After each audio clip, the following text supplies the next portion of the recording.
And welcome back. City Power will continue to target numerous businesses and residential estates that owe the municipality millions in unpaid electricity bills over the next few weeks. Some residential buildings in Johannesburg spend the weekend in the dark after the utility cut off electricity supply over outstanding debt.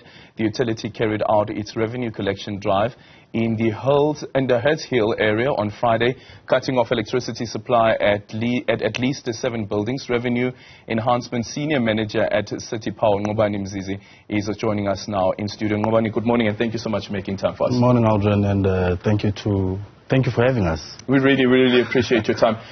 Let's start off here. Are you able to say that since this blitz has started, how much you've been able to collect?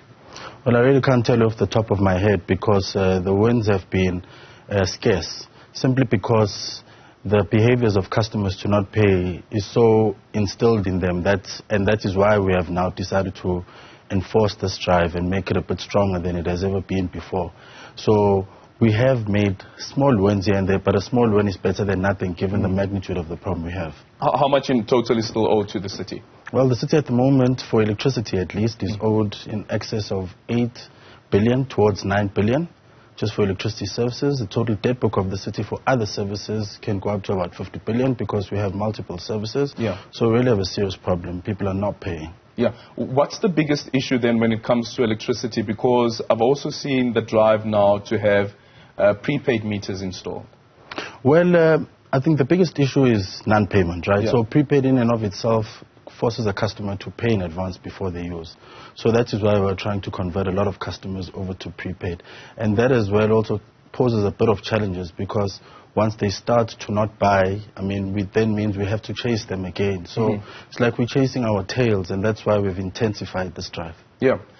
And is the prepaid issue also with businesses as well, or is it just residential? Well, certain businesses can convert to prepaid. It's not all businesses that are eligible to go to prepaid. Small businesses with the supply size between a certain size, but those who have a bigger capacity cannot go to prepaid. So the prepaid problem is with those small businesses as well as all residential customers. And some of your biggest debtors, who are they? I don't think I can share that, but it is mainly government departments. We do have government departments that owe us. Yeah. If you recall, maybe about a month or two ago, the Department of Health in Gauteng, we wanted to switch off one of their big facilities, and they came and then they settled. They paid in most of their hospitals. So they are one of the biggest customers. We do have a lot of private customers, private sector customers as well, who owe us. So it is strewn across. Are you able to tell us how much government entities owe you?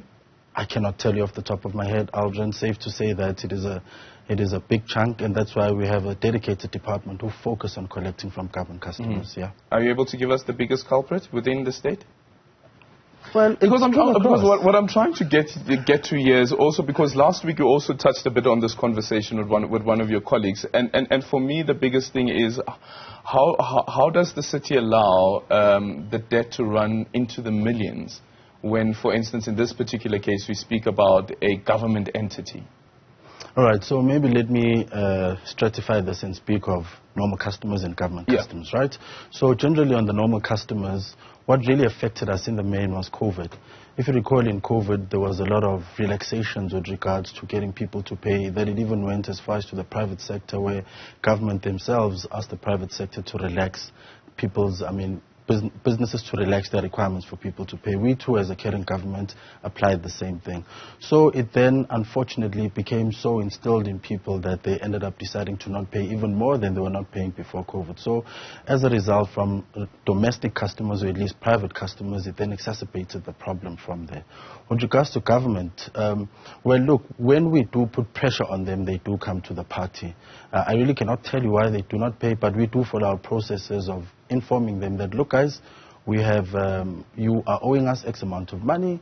We send them notifications and pre-termination notices, and they do not come back to pay. So I guess the problem is just everywhere, Aljan. So what's happening with that cooperative governance model? Because I understand that model was also to find a way, like how do you get the 3 spheres of government to work together? In this particular case, if you have a municipal entity like City Power that's providing a service, and you have a provincial department like Health that is not paying up on its debt, then that means there's an issue around cooperative governance. 100%. I think it is, in as much as it is instilled and it's working in certain areas, because it's not all government departments, I should say. I mean, you know that even with the best controls and systems in place, it's still incumbent upon those who are in leadership of those departments to implement it. I mean, we wouldn't have so many problems in government if that wasn't the case, right? So there are some enterprises or some departments, should I say, that are applying that cooperative governance model and for government model. But for those who are not, that is then where we then try to tighten the belt and put a bit of pressure. What do you think should happen then to make sure that you don't have these problems? I guess it requires more cooperation and more engagements between the various government departments, because I mean, if a government department willy-nilly decides to not honor, and I'll say willy-nilly, maybe it's because they have limited resources, you know, because where do you pinch to pay on the other side? I mean, but I'm not speaking on their behalf. I'm just thinking, even I as a private individual am faced with that conundrum, you know, so I can imagine. But there must be communication that happens between the two entities, for instance, who say that, listen, we've got troubles, and I know that the budget also of the Department of Health has been affected a lot by the medical and legal claims as well. So you have that issue, but you must communicate.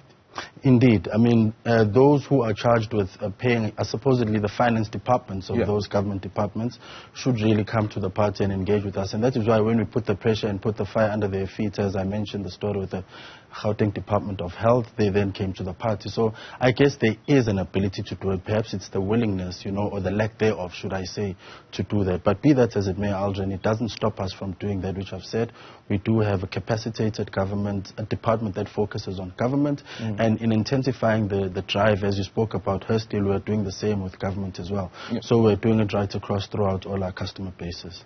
Let's speak about estates and residential estates, gated communities. That was a major issue, I think, early last year. Is that still a problem? It is indeed a problem, because what happens, Aldrin, is that managing agents will collect the money from residents within the estate, right? And then they will then not pass it over to us as the entity, you know, not only just City Power, I guess all the other entities, you know, and all their other service providers. For some reasons, customers have decided that government must be last in the pool of people that they're going to pay. And we see the same as well in residential estates and complexes. So the problem is still there, hence in Hursthill. That is why I guess we're here, because one of the complexes that we touched on is the one that owed us quite a lot of money, and it has brought that to the fore to say, what are these complexes or these estates doing? Because if they are not paying us, what then does it say to the people who live in the estates and these complexes? And many a times when we go and disconnect and stand at the gates, residents come in and say, but we pay, then why are these guys not paying? Which are questions we cannot answer. It just speaks to the management or mismanagement thereof of these properties. Yeah, but should the money really be going through a body corporate, or should the money be going directly to the city?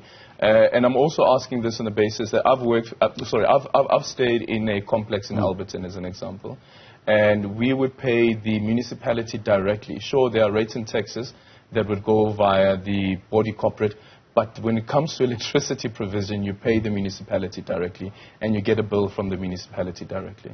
So what happens, Aldrin, is that with rates in the city of Joburg, this is how it's structured. Maybe let me just give a quick roundup on that, okay? So for the rates, residents do get their own statements, not talking about the levies that go to the complex, just the municipal rates for the refuse that goes straight to the owners of that sectional title property.